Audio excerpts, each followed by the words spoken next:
Avant de plonger dans cette histoire incroyable, pensez à vous abonner à la chaîne et à activer la cloche. Ici, chaque récit a quelque chose à dire, et vous ne voudrez pas en manquer un seul. Dans une salle d'audience étouffante, le silence est pesant. Les regards sont tournés vers l'homme au banc des accusés, un homme noir, calme malgré la tension, dont la vie est sur le fil. Le juge, connu pour ses préjugés raciaux, frappe du marteau avec un sourire glacial, la sentence tombe. Condamné à mort. Un murmure parcourt la salle. Les proches de l'accusé se figent, certains étouffent un cri de désespoir. Le procureur affiche un air satisfait, convaincu d'avoir accompli justice. Mais dans l'ombre, une jeune avocate noire observe. Son regard ne laisse rien transparaître, mais dans sa tête, les engrenages tournent à toute vitesse. Elle sait quelque chose que personne ne soupçonne, un détail qui pourrait renverser complètement cette affaire. Alors que le juge se tourne pour signer le verdict, elle se lève calmement. Votre honneur, avant que vous n'alliez plus loin, il y a une information cruciale qui n'a pas été prise en compte. Tout le monde se fige. Le silence retombe, plus lourd encore. Les secondes semblent durer une éternité. Puis, une vérité éclate, et ce que chacun croyait immuable se fissure. Le cours de la justice, du racisme et de l'humanité est sur le point de basculer. La salle d'audience était figée. L'avocate, maître Adeline Moreau, se tenait droite, son regard perçant fixé sur le juge. Sa voix résonna calmement mais avec une autorité qui coupa net le murmure des spectateurs. Votre honneur, avant que vous ne confirmiez cette sentence, je dois révéler un fait essentiel. Le juge, légèrement agacé, fronça les sourcils. Et quel serait ce fait, maître Moreau? Elle inspira profondément. L'homme que vous êtes sur le point de condamner n'est pas celui que vous croyez. Le véritable auteur de ce crime? Elle sortit un dossier, le posa sur le pupitre du juge et de la cour. Est une autre personne, et nous avons des preuves irréfutables qui le prouvent. Le murmure dans la salle devint un chuchotement frénétique.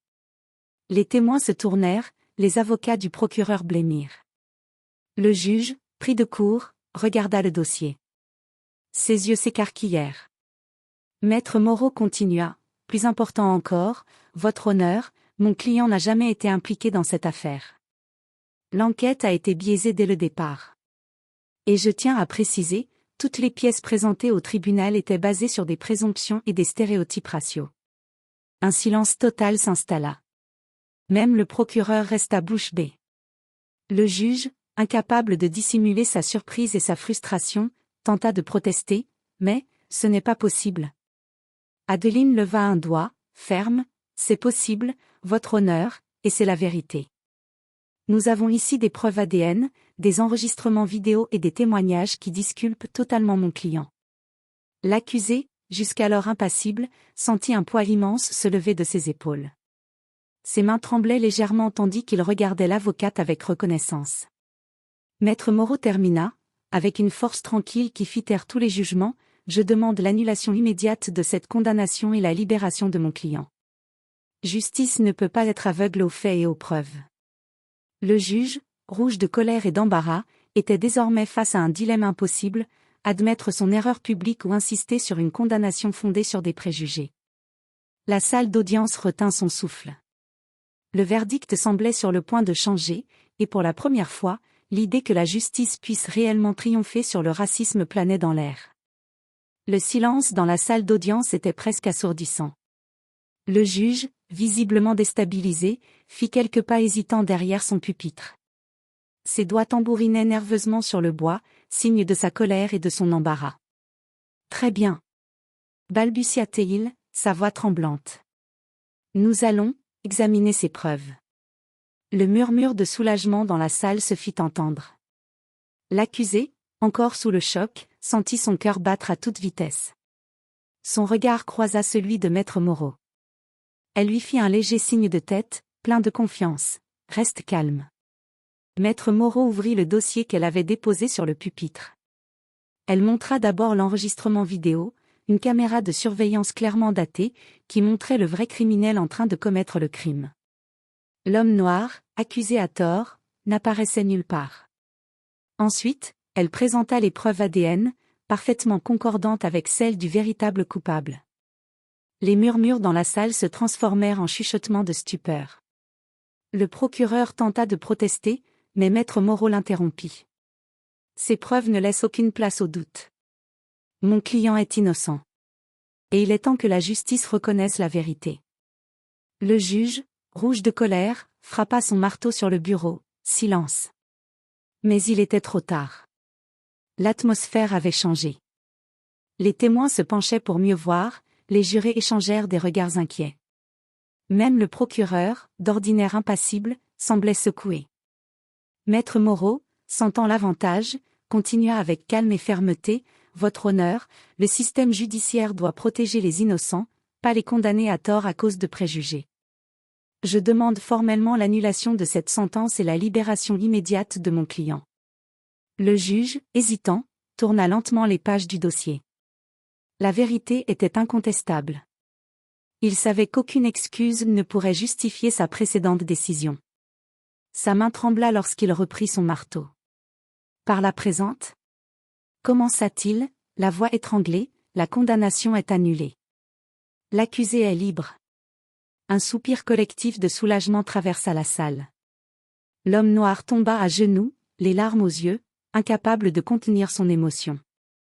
Sa vie venait d'être sauvée par une femme qui avait osé affronter le racisme et les erreurs du système. Maître Moreau se tourna vers lui, un sourire léger mais triomphant sur le visage. « Justice est faite », dit-elle simplement. Et à cet instant, toute la salle comprit, parfois, la vérité seule peut renverser les puissants et réparer ce que le racisme et l'injustice avaient tenté de détruire.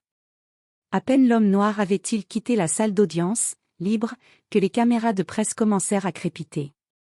Des journalistes avaient filmé la scène en direct, et les réseaux sociaux explosaient. La vidéo de la libération, mêlée à la révélation choc de Maître Moreau, devenait virale en quelques heures. Le juge, humilié devant tout le pays, se retira dans son bureau. Son visage, habituellement impassible, était rouge de colère et de honte. Chaque fois qu'il revoyait les preuves sur le dossier, le sentiment d'avoir failli le rongeait. Même ses collègues le regardaient différemment, avec un mélange de méfiance et de gêne. Pendant ce temps, Maître Moreau ne restait pas inactive. Elle organisa une conférence de presse où elle expliqua calmement « Cette affaire montre que la justice ne peut pas être aveugle aux préjugés. Mon client n'aurait jamais dû être condamné à tort.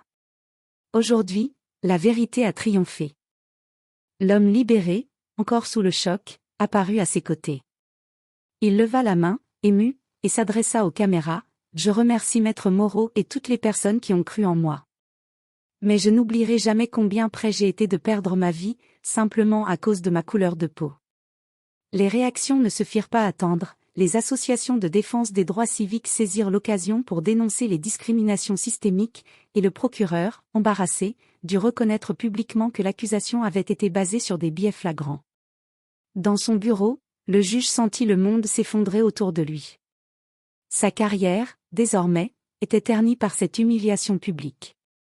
Mais plus que tout, il comprit trop tard que la vérité et la justice ne peuvent être étouffées, même par les plus puissants. Pour l'homme libéré, c'était le début d'une nouvelle vie. Une vie où chaque pas serait marqué par la gratitude et le désir de défendre ceux qui n'ont pas de voix.